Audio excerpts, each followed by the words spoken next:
नमस्कार। कांग्रेस के सहयोग से तमिलनाडु में विजय थलापति मुख्यमंत्री बने। कांग्रेस ने उनके लिए अपने पुराने सहयोगी मित्र द्रमुक को किनारे किया, जिसके साथ मिलकर कांग्रेस ने चुनाव लड़ा। उस डीएमके को छोड़ने में उसको 1 मिनट नहीं लगा और राहुल गांधी अचानक से टीवीके के सपोर्ट में आकर खड़े हो गए। उसी पार्टी के मुखिया और तमिलनाडु के मुख्यमंत्री विजय ने लिट्टे के संस्थापक प्रभाकरन को श्रद्धांजलि दे डाली। ये लिट्टे वही संगठन है जिस पर राहुल गांधी के पिता और भारत के पूर्व प्रधानमंत्री राजीव गांधी की हत्या का आरोप है। 91 में जब राजीव गांधी की हत्या हुई थी 1991 में, तो उसमें प्रभाकरन का नाम आया था, लिट्टे का नाम आया था। लिट्टे की भूमिका राजीव गांधी की हत्या में थी, इस बात को प्रमाण के साथ कहा गया था। और अब कांग्रेस ने जिस पार्टी से गठबंधन किया नया, वो पार्टी और उसके मुखिया उसी प्रभाकरन को सैल्यूट कर रहे हैं, प्रभाकरन की स्मृतियों को प्रणाम कर रहे हैं। विजय, कांग्रेस के लिए संकट की स्थिति पैदा हो गई। इधर कुआं उधर खाई। लिट्टे को प्रणाम करने वाले, प्रभाकरन को प्रणाम करने वाले राजनीतिक तत्वों के साथ कांग्रेस चलेगी तो भी समस्या होगी। राजीव गांधी की हत्या को कैसे भूला जाएगा? कांग्रेस से सवाल होगा कि आपकी क्या मजबूरी है कि आप तमिलनाडु में ऐसी पार्टी को सरकार बनाने के लिए सहयोग देने को तत्पर हुए जो पार्टी प्रभाकरन के साथ खड़ी है, लिट्टे के साथ खड़ी है। आपको याद दिला दें कि जब सीताराम केसरी कांग्रेस के अध्यक्ष थे, तब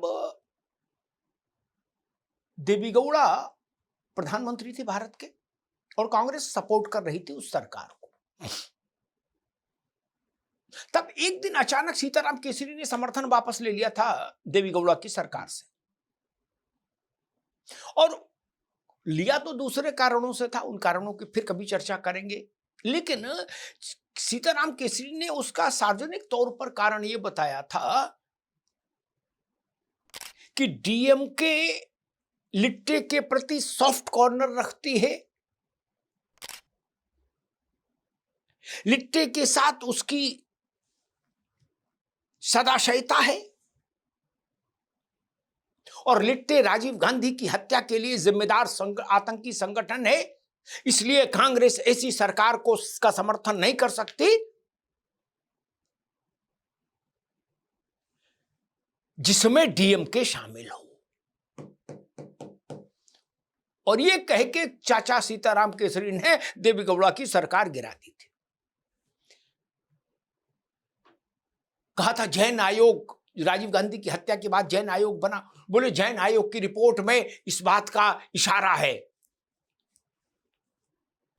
कि डीएमके और लिट्टे का कुछ मामला चलता है, इलू। तो सीताराम केसरी ने वो प्रसंग उठाया और उस प्रसंग को सामने रख के देवेगौड़ा को निपटा दिया था। देवेगौड़ा ने डीएमके को छोड़ने की बात नहीं मानी कांग्रेस की। कांग्रेस ने तब कहा था डीएमके को छोड़ दीजिए, देवेगौड़ा ने कहा था नहीं, डीएमके को नहीं छोड़ेंगे। तो सरकार चली गई। ये कांग्रेस का अतीत है।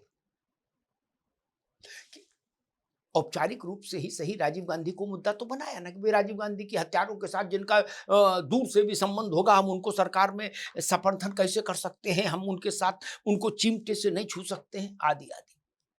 वही कांग्रेस राहुल गांधी के काल में अब उस पार्टी और उस मुख्यमंत्री को समर्थन दे रही है जो पार्टी और उस पार्टी का मुख्यमंत्री सार्वजनिक रूप से प्रभाकरण की यादों को कृतज्ञता के साथ स्मरण कर रहा है, लिट्टे को स्वतंत्रता संग्राम सेनानी बता रहा है और कह रहा है कि हम आपके संघर्ष में साथ खड़े हैं, कि चेन्नई से श्रीलंका तक लड़ाई लड़ने जाएंगे नए मुख्यमंत्री तमिलनाडु के। राजनीतिक तौर पर कांग्रेस के लिए और विशेष रूप से कांग्रेस से भी ज्यादा विशेष रूप से गांधी परिवार के लिए ये विरोधाभासी स्थिति पैदा हो जाएगी। भारतीय जनता पार्टी ने इसको मुद्दा बना लिया है और वो पूछ रहे हैं भाजपा के लोग कि भाई गांधी परिवार बताए आखिर क्या मजबूरी है कि राजीव गांधी के हत्या का आरोप जिस संगठन पर लगा उस संगठन को श्रद्धांजलि देने आगे आए तमिलनाडु के मुख्यमंत्री, और वो मुख्यमंत्री जिनकी सरकार को कांग्रेस समर्थन दे रही। लेकिन एक पेंच और है और वो और भी खराब है, मालूम है क्या? इसीलिए मैंने कहा कांग्रेस कुआं और खाई के बीच में खड़ी है। इधर करवट लेगी तो कुएं में जाएगी, उधर अंगड़ाई लेगी तो खाई में जाएगी। जाना है कांग्रेस तमिलनाडु के मुख्यमंत्री से कि इस कृत्य पर चुप हो जाए तो अपना चेहरा खराब करती है, अपने कार्यकर्ताओं का मनोबल तोड़ती है। गांधी परिवार के प्रति जो श्रद्धा रखते हैं कांग्रेस के लाखों कार्यकर्ता, उनका मन टूटेगा कि ऐसी क्या मजबूरी है।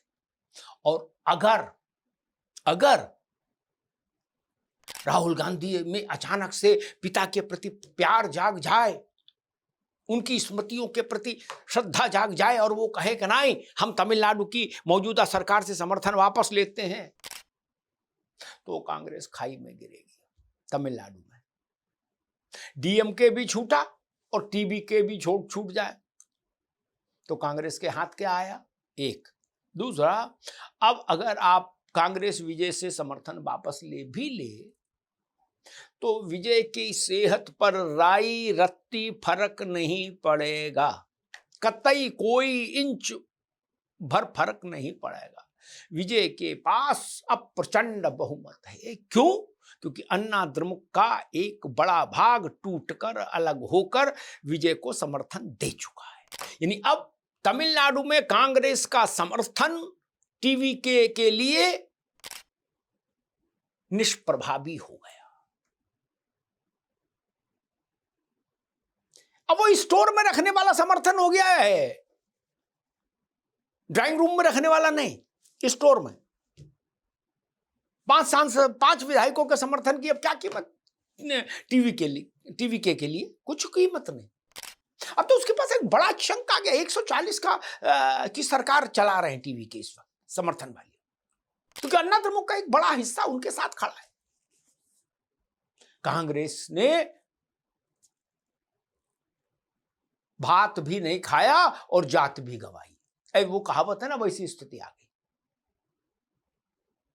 रणनीतिक चूकें जब होती हैं तो ऐसे ही परिणाम आते हैं। सोचिए, अब टीवीके के लिए कांग्रेस के समर्थन का क्या मोल? और शायद हो सकता है जानबूझ के विजय ने ऐसा प्रभाकरण को याद किया हो कि देखे राहुल गांधी क्या करते हैं, क्या कर लेंगे, और कर लेंगे तो अपने घर बैठे। फिर कांग्रेस के मन की पीड़ा समझिए, वो समर्थन भी वापस नहीं ले सकते, क्योंकि समर्थन वापस ले तो टीवीके की सेहत पर कोई फर्क नहीं डाल पाएंगे। ऐसी स्थिति आप छटपटा के रह सकते हैं लेकिन कुछ कर नहीं सकते। इसीलिए मैंने कहा था कांग्रेस इधर कुआं और उधर खाई की स्थिति में खड़ी है, और तमिलनाडु की सत्तारूढ़ पार्टी और उसके मुखिया और राज्य के मुख्यमंत्री टीवीके कांग्रेस को और विशेष रूप से गांधी परिवार को चिढ़ा रहे हैं। धन्यवाद।